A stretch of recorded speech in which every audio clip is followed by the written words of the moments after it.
અત્યારે ક્યાંક ને ક્યાંક લોકોના મગજમાં એવું છે કે ઉમિયા માતાજી એટલે ખાલી કડવા પટેલના કુળદેવી, તો એમના વિશે તમે શું કહેવા માંગશો?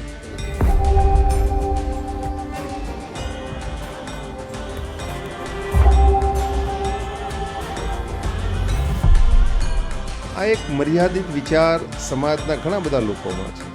ક્યારેક કોઈ પણ દેવી એ કોઈ સમાજની હોઈ જ ના શકે. બ્રહ્માંડ યુનિવર્સની રચના થઈ ત્યારે પણ શિવ અને શક્તિનું સર્જન થયેલું છે. શક્તિ એટલે પાર્વતી અને પાર્વતીનું બીજું નામ ઉમિયા છે. એટલે જો આપણે શિવ અને શક્તિને માનીએ છીએ તો એ શક્તિ એ જ દેવી છે. એ દેવીનું નામ તમે કોઈ પણ આપો. દુનિયાભરમાં જેટલા બી દેવી દેવતાઓ છે એ અલ્ટિમેટલી એ મહાદેવ અને શક્તિનું સ્વરૂપ છે. તો એ શક્તિ જ્યારે પાર્વતી છે ને પાર્વતીનું નામ ઉમિયા છે ત્યારે આપણે માં ઉમિયાનું મંદિર બનાવીએ છીએ, એટલે કે પાર્વતીનું મંદિર બનાવીએ છીએ, એટલે કે મહાદેવના પત્ની પાર્વતીજીનું મંદિર બનાવીએ છીએ. દરેક સનાતન વ્યક્તિઓની આસ્થા એના ધર્મ માટે જ્યારે હોય ત્યારે એ શિવ અને શક્તિ માટેની છે. અને શક્તિના સ્વરૂપે અલગ અલગ દેવી દેવતાઓ જે દુનિયાની અંદર લોકો પૂજે છે એ બધાનું કેન્દ્ર એ માં પાર્વતી છે. એટલે માં ઉમિયાનું મંદિર એ કોઈ પાટીદારની કોઈ જાગીર નથી, એક સમાજની એ માતાજી નથી, એ દરેકની કુળદેવી છે. એ પાટીદાર સમાજની કુળદેવી છે તો અન્ય સમાજની પણ કુળદેવી છે. જેટલા પણ ધર્મ સંપ્રદાય છે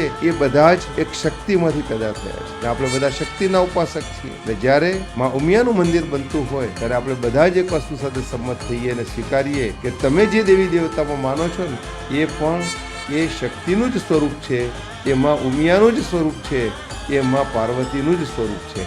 એટલે આ જગત જનની છે. એટલે આ મંદિર બધાનું છે, કોઈ એક સમાજનું નથી.